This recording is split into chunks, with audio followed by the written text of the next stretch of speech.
राधे राधे दोस्तों, मेरे YouTube channel धार्मिक कथा शौकी में आपका हार्दिक स्वागत है। मैं आज आपको 11 माता की कथा सुना रही हूँ, जिसको सुनने से अपार धन की प्राप्ति होती है। सभी भाई बहनों को प्रेम से बोलना है 11 माता की जय। 11 माता की कथा। एक बार एक राज्य में एक राजा रहा करता था। राजा बहुत ही बुद्धिमान और बलशाली था। राजा सदैव अपनी प्रजा का बहुत अच्छे से ध्यान रखता था। प्रजा भी अपने राजा को बहुत पसंद करती थी। राजा की 2 बेटियां थीं। राजा अपनी दोनों बेटियों से बहुत प्रेम करता था। राजा की छोटी बेटी देखने में बहुत सुंदर और आकर्षक थी तथा राजा की बड़ी बेटी छोटी बेटी के मुकाबले थोड़ा कम सुंदर थी। राजा की छोटी बेटी 11 माता की पूजा किया करती थी और सभी लोग राजा की छोटी बेटी से ही बहुत प्रेम करते थे और बहुत प्रशंसा किया करते थे। राजा भी अपनी छोटी बेटी को बड़ी बेटी से अधिक प्रेम करता था, जिस कारण राजा की बड़ी बेटी को अपनी छोटी बहन से बहुत नफरत होने लगी थी। राजा की दोनों बेटियां जब बड़ी हो गईं, तब एक पड़ोस राज्य में रहने वाला राजकुमार राजा की बड़ी बेटी के लिए रिश्ता लेकर आया। लेकिन जैसे ही उस राजकुमार की नज़र राजा की छोटी बेटी पर पड़ी, तो वह राजकुमार राजा की छोटी बेटी पर आकर्षण हो गया और उससे पहली नज़र में प्रेम कर बैठा। उस राजकुमार ने राजा की बड़ी बेटी के साथ विवाह करने से मना कर दिया और उसने राजा से कहा कि मैं आपकी छोटी बेटी से विवाह करना चाहता हूँ। जिसके बाद राजा की बड़ी बेटी यह देखकर अपनी छोटी बहन से बहुत क्रोधित हो गई और राजा की बड़ी बेटी ने अपनी छोटी बहन को अपना सबसे बड़ा दुश्मन मान लिया। राजा की बड़ी बेटी ने अपनी छोटी बहन से बदला लेने का निर्णय लिया, जिसके लिए उसने अपनी छोटी बहन को जान से मारने का प्लान बनाया। राजा की बड़ी बेटी ने अपनी छोटी बहन को मारने के लिए सबसे पहले एक लड्डू में जहर मिलाकर अपनी छोटी बहन को दे दिया और उसको लड्डू खाने के लिए कहा। लेकिन लड्डू खाने के बाद भी छोटी बहन को कुछ नहीं हुआ, क्योंकि राजा की छोटी बेटी पर 11 माता की कृपा थी, इसलिए उसे कुछ नहीं हुआ।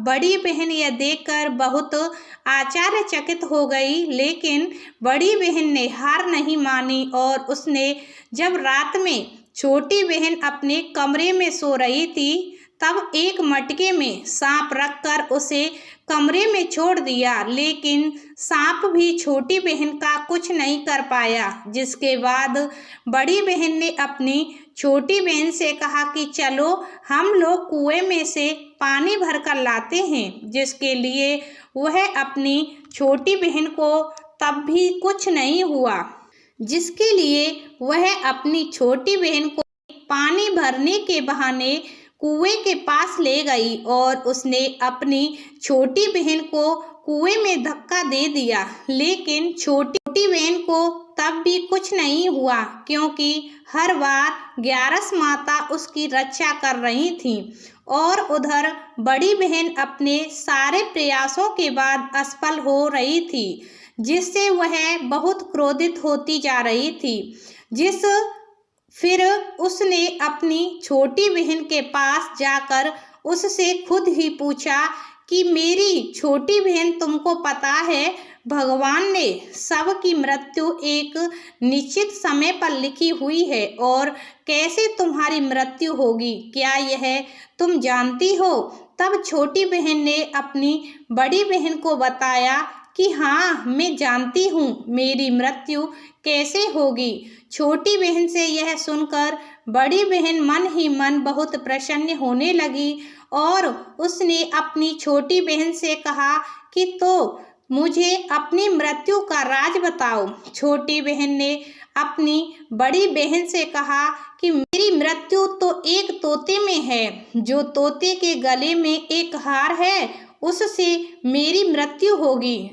जब तक कोई भी व्यक्ति तोते को मारकर वह हार अपने गले में पहनेगा तो मैं मूर्छित हो जाऊंगी, और जैसे ही उस हार को अपने गले से उतारेगा तो मैं वापस से जीवित हो जाऊंगी। अपनी छोटी बहन की मृत्यु का राज जानकर बड़ी बहन बहुत ही खुश हो गई और उसने अपनी छोटी बहन को मारने के लिए उसके पालतू तोते को ढूंढना शुरू कर दिया। और छोटी बहन को उस बात का आभास हो गया था कि कोई उसकी जान लेना चाहता है, जिसके लिए वह अपने पिताजी के पास गई और उसने अपने पिताजी से कहा कि पिताजी, मेरी मृत्यु के बाद आप मुझे जलाइएगा मत, बल्कि आप मुझे अपनी पुरानी वाली हवेली में एक पेड़ लिटाकर छोड़ दीजिएगा। अपनी छोटी लड़की की यह बात सुनकर राजा बहुत आश्चर्यचकित हो गए।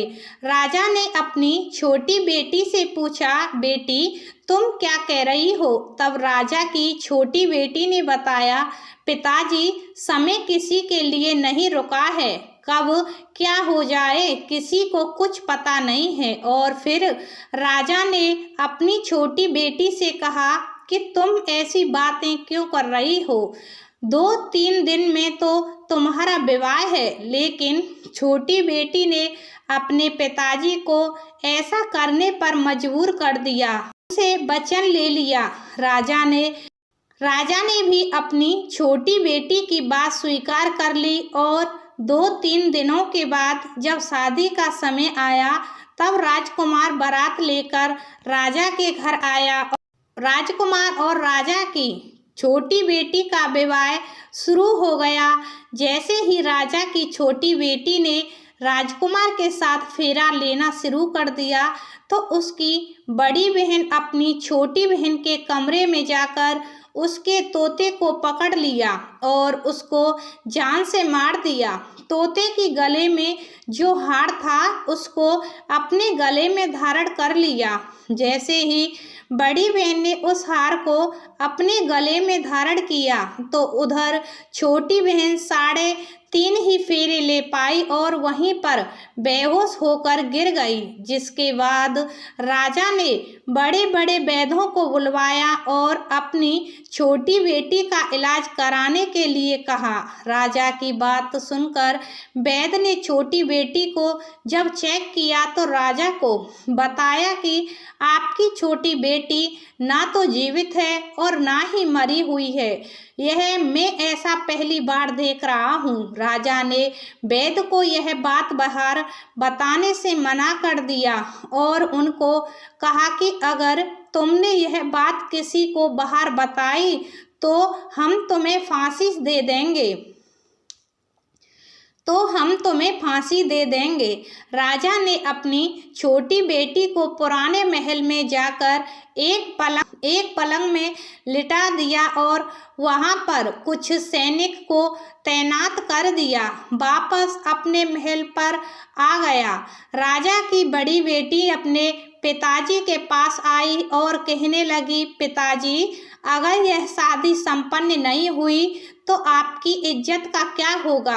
आप कहें तो मैं आपकी इज्जत बचाने के लिए राजकुमार से शादी करने के लिए तैयार हूँ। जिसके बाद राजा ने अपनी बड़ी बेटी की बात मान ली और राजा ने बड़ी बेटी को छोटी बेटी के कपड़े पहनाकर मंडप पर भेज दिया।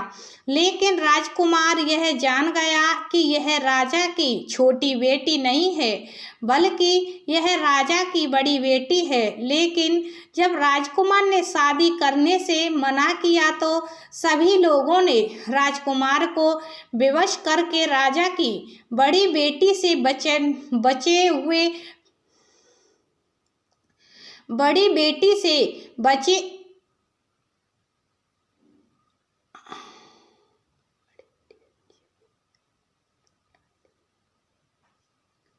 बड़ी बेटी से बचे हुए फेरों को संपन्न करा दिया और विवाह करवा दिया, जिसके बाद राजकुमार राजा की बड़ी बेटी को अपने महल ले गया। राजकुमार राजा की बड़ी बेटी को पहले अपने महल ले गया।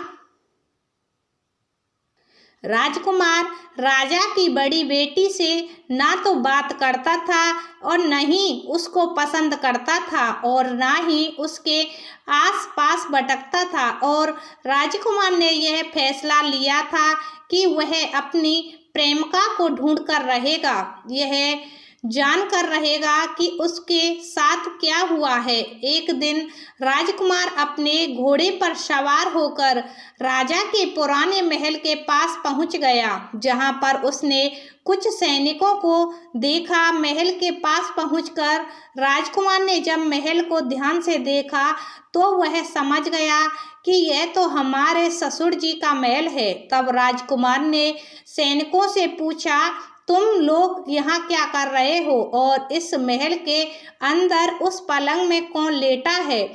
जिसके बाद सैनिकों ने बताया कि यहाँ पर राजा की छोटी बेटी लेटी है। यह सुनकर राजकुमार बहुत प्रसन्न हो गया और वह तुरंत अपनी प्रेमिका के पास पहुँच गया और उसकी सेवा करने लगा। जैसे ही रात हुई तो राजा की छोटी बेटी उठकर खड़ी हो गई। राजकुमार यह देखकर बहुत खुश हो गया और उसने अपनी प्रेमिका से पूछा कि तुम यहाँ क्या कर रही हो, तुम मेरे साथ मेरे घर चलो। राजा की छोटी बेटी ने राजकुमार को सारी बातें बता दी कि मेरी जान एक कबूतर में है, कि मेरी जान एक तोते में बसी थी और मैंने यह बात सिर्फ अपनी बड़ी बहन को बताई थी और मुझे पता है कि उसने ही मुझे मारने का प्रयास किया है।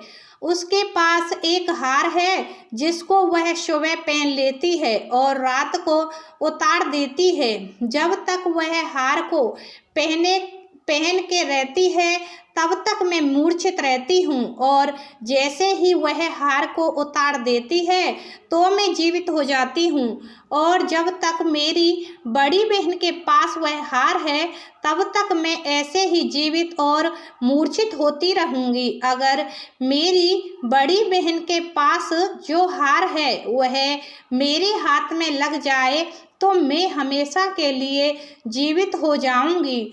राजकुमार ने यह बात सुनकर राजा की छोटी बेटी के पास रहने का निर्णय ले लिया और उसने अपने बचे हुए सारे फेरे उस पलंग में लिटी राजा की छोटी बेटी के साथ ले लिए और अपना विवाह पूर्ण कर लिया और वहीं पर रहने लगा। देखते ही देखते कुछ समय में राजा की छोटी बेटी और राजकुमार की पत्नी पेट से हो गई। एक दिन राजकुमार को किसी काम से बाहर जाना पड़ा, तब छोटी बहन के पेट में बहुत जोर से दर्द होने लगा, जिसके बाद उसने ग्यारस माता का आवाहन किया। जिसके बाद वहां पर ग्यारस माता प्रकट हुई और उन्होंने अपनी भक्त के दर्द को दूर किया और एक पुत्र की प्राप्ति करवाई, और वहीं पर अचानक से राजकुमार भी आ गया। राजकुमार ने ग्यारस माता को देखा तो वह आश्चर्यचकित हो गया और उसने तुरंत माता को प्रणाम किया और ग्यारस माता ने राजकुमार से कहा कि जब तुम्हारा बेटा 5 वर्ष का हो जाए तो तुम अपनी पत्नी का हार लाकर इसके गले में डाल देना। और देखते ही देखते राजकुमार और राजा की छोटी बेटी का पुत्र 5 वर्ष का हो गया। तो राजकुमार अपने बेटे से कहने लगा कि बेटा, मैं कुछ काम से बाहर जा रहा हूँ, तुम अपनी माता का ध्यान रखना। और वहाँ से चला गया। राजकुमार को वहाँ से बाहर निकलता बड़ी बहन के सैनिकों ने देख लिया और बड़ी बहन को जाकर सारी बातें बता दी, जिसके बाद बड़ी बहन ने अपनी छोटी बहन के पुत्र को वहाँ से उठवा लिया और उसको मरवा दिया। छोटी बेटी के पुत्र के 2 टुकड़े करवा दिए।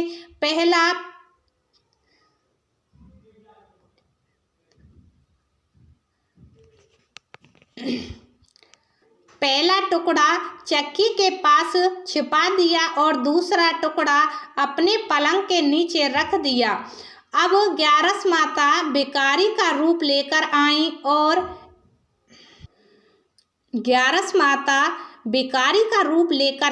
और बड़ी बहन के पास चली गईं, जिसके बाद वहां पर भिक्षा मांगने लगी। तब बड़ी बहन अपने नौकरों से कहने लगी कि जाकर भिक्षा दे दो, लेकिन जैसे ही नौकर ग्यारस माता को भिक्षा देने के लिए आए तो माता ने उन्हें मना कर दिया और कहने लगे कि मैं तुम्हारी महारानी से ही भिक्षा लूँगी।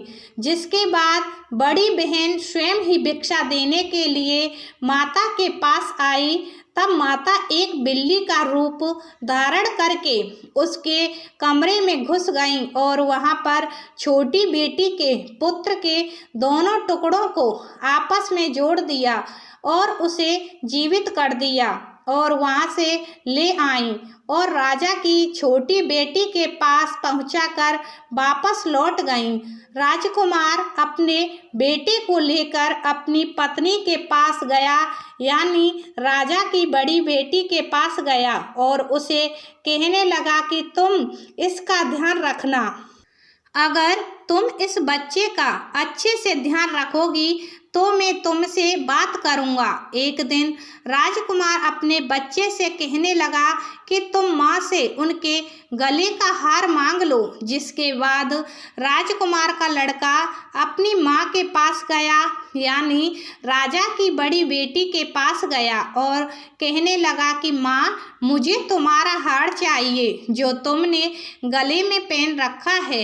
यह सुनकर पहले तो बड़ी बहन बहुत क्रोधित हो गई, पर उसको यह याद आया कि राजकुमार ने कहा कि अगर मैं इस बच्चे का ध्यान अच्छे से रखूंगी तो वह मुझसे बात करेंगे। जिसके कारण वह हार उस बच्चे को दे दिया और वह तुरंत हार को लेकर जाकर अपने पिताजी को दे दिया। और तभी राजकुमार अपने बेटे को लेकर वहाँ से जाने लगा और अपनी पत्नी से कहा कि तुम हमारे लिए खाना बनाकर रखना, मैं शाम को आकर तुम्हारे साथ खाऊंगा। और वह अपने बेटे को लेकर वहाँ से चला गया। जिसके बाद वह राजा के पास गया और उसको सारी बातें बता दी। राजा अपनी बड़ी बेटी की यह करतूत सुनकर बहुत क्रोधित हुए और अपनी परवारिश पर भी दोष देने लगे और परिवार को अपनी छोटी बेटी के साथ रहने के लिए आदेश दे दिया। जिसके बाद राजकुमार और राजा की छोटी बेटी ग्यारस माता की जीवन भर पूजा और उपासना करती रही। उसके बाद समस्त सुख भोग कर अंत में वैकुंठ धाम को चली गई। उसके बाद समस्त सुख भोग कर राजा की छोटी बेटी और राजकुमार वैकुंठ धाम को चले गए। ये ग्यारस माता की कथा हुई समाप्त। ग्यारस माता की जय।